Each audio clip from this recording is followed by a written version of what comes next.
dari sekitar katedral di Brussels. Saya menyampaikan ini kiranya bermanfaat bagi Anda semua. Tetap andalkan Tuhan. Saya sedikit show kepada saudara suasana di sekitar katedral di Brussels, Belgia. Gereja yang besar, gedung-gedung yang indah, tapi di sini iman sudah hancur-hancuran, kekristenan sudah tidak kuat lagi, ya. Dan ya, memang kalau saya boleh tambahkan sedikit ya. Seperti zaman Israel dulu, kalau Tuhan izinkan Israel dihantam oleh Babel, dan itu ada nabi-nabi hamba-hamba Tuhan yang berteriak, maka saya juga serukan ya buat kita yang merasa, oh gereja kita paling besar, gereja kita paling kuat. Hati-hati, hati-hati. Saya sampaikan ini dengan penuh kasih baik kepada saudara-saudara Katolik, saudara-saudara Protestan, karismatik, apapun. Anda yang percaya Tuhan Yesus merasa dirimu, kelompokmu paling kuat, hati-hati. Eropa sudah terbukti sangat kuat, sudah hancur di bagian dalam. Oleh karena saudara yang mungkin langsung buka bisa sendiri baca. Singkat, nggak terlalu panjang, jadi saya bacakan. Sejumlah gereja di negara-negara Eropa belakangan makin sepi jemaat hingga beberapa beralih fungsi. Mulai dari jadi bar sampai tempat bermain skateboard. Kalau tempat ini jadi tempat main pingpong nggak apa-apa sih. Tapi di Eropa gedung-gedung gereja yang megah jadi bar. Dan di sini dibilang jadi tempat main skateboard. Fenomena ini terlihat di sejumlah negara Eropa seperti Jerman, Belgia, Belanda, Inggris, Skotlandia, hingga Swedia. Kita melihat Eropa sudah jadi orang-orang yang tidak beragama Kristen. Sebagian besar. Gereja-gereja sepi. Betul. Khususnya dari kalangan Protestan.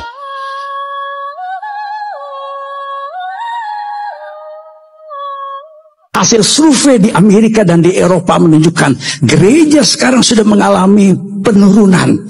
Ada change in Christian percentage of population yang disurvei saudara di Eropa. Ternyata yang warna biru itu daerah di Eropa yang mengalami pertumbuhan gerejanya. Tapi yang warna peach atau warna orange itu gereja-gereja yang mengalami penurunan secara signifikan. Kalau saudara perhatikan negara-negara tersebut di Eropa, itu seperti Prancis, Spanyol, Italia, Jerman, Belgia, Belanda, Inggris, Eropa. Kita 2/3 jumlah seluruh orang Kristen di dunia itu tinggal di Eropa seabad yang lalu.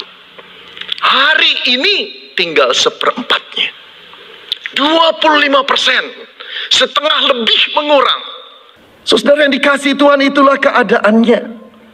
Gereja-gereja dari berbagai denominasi utama di Eropa seperti gereja Presbyterian, gereja Anglikan, gereja-gereja Reform, Lutheran, saudara, juga termasuk Baptis, termasuk juga orang-orang Katolik, Roma Katolik di dalamnya, menurun dengan begitu dahsyatnya di Eropa. Hai Shalom, saya mau sharing ke kalian karena ada yang nanya-nanya ya dari video yang ini.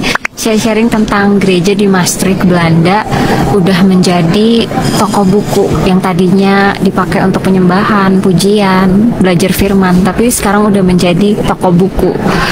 Kenapa? Itu karena emang gereja di Belanda itu faktanya emang banyak yang kosong teman-teman. Jadi orang-orang udah nggak beribadah lagi, dan untuk maintenance gereja besar itu sendiri membutuhkan uang. Jadi sama pemerintah dijadikan museum, dijadikan toko buku yang kayak di video ini ya, dan dijadikan banyak fungsi lain yang bukan gereja. Jadi totally mereka memang berubah fungsi, tidak menjadi gereja lagi. Gereja bersejarah Katolik di Amerika dijual dan dijadiin masjid. Berita itu benar, kamu nggak salah dengar. Jadi gereja Katolik Saint Anne Diocese of Buffalo di Buffalo, New York sudah dijual ke komunitas muslim setempat. Gereja itu dijual dengan harga 250.000 US dollar atau sekitar 3,9 miliar rupiah.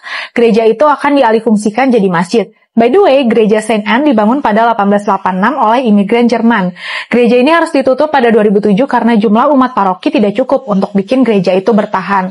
Lalu sebagian besar bangunan terbengkalai pada 2012.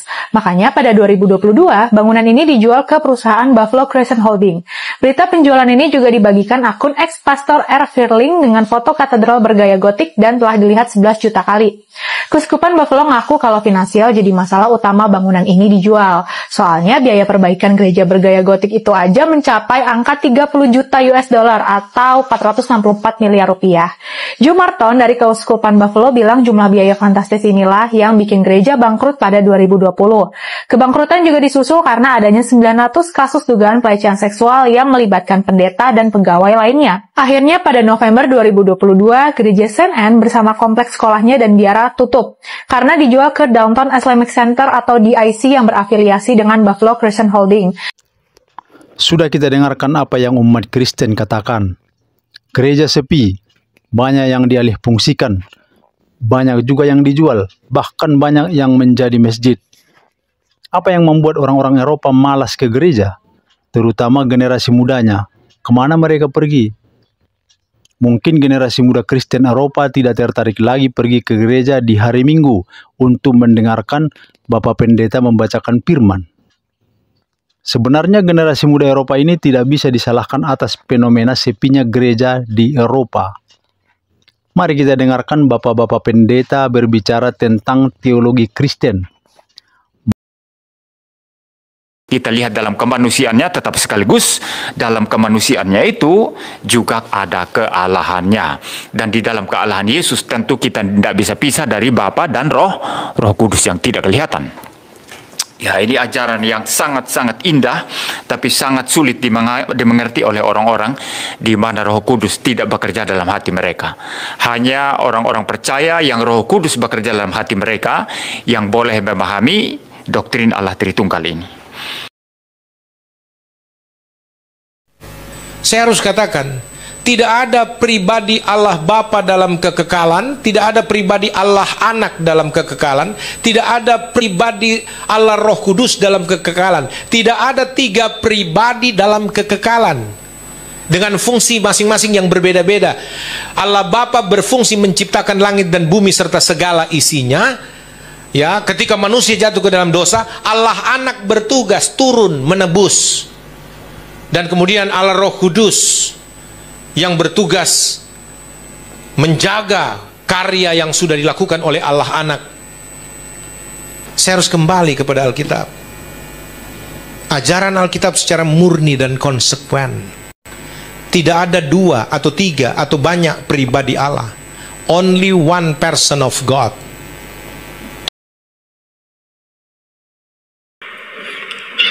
Theos ini Bapak di surga. Saudara membaca di Alkitab, di semua surat rasul-rasul selalu bicara mengenai ini. Kuduslah kamu sebab aku kudus. Theos. Theos, Theos, Theos, Theos. Nah, dengan terjemahan ini, dengan terjemahan Theos menjadi Allah, lalu tanpa disadari Yesus dimasukkan di sini. Padahal tidak, ini Theos. Nanti di dalam ayat yang lain baru ada Tuhan kita Yesus Kristus. Terpujilah Allah Bapa dari Tuhan kita Yesus Kristus.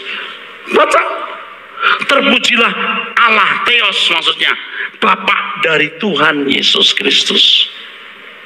Jadi kalau kita membaca Alkitab menemukan kata Allah, asumsi kita tuh Yesus termasuk di dalamnya. Tidak, ini Bapa.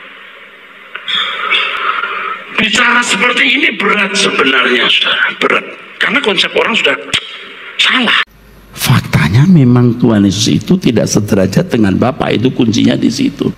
Faktanya memang Tuhan Yesus itu tidak sederajat dengan Bapa, itu kuncinya di situ. Saya memberitakan tentang nama Yesus. Bagaimana Yesus itu mengajarkan ketaatan kepada Bapa, kepada Tuhan. Banyak orang Kristen nggak berani ngomong Yesus punya Tuhan. Saya yang ngomong Yesus punya Tuhan. Kalau orang Kristen ngomong Yesus nggak punya Tuhan, berarti dia gila.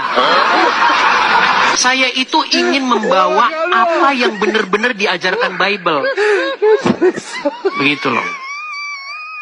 Ketika kita baca Bible, itulah yang kita sampaikan. Kita nggak usah terikat dogma-dogma.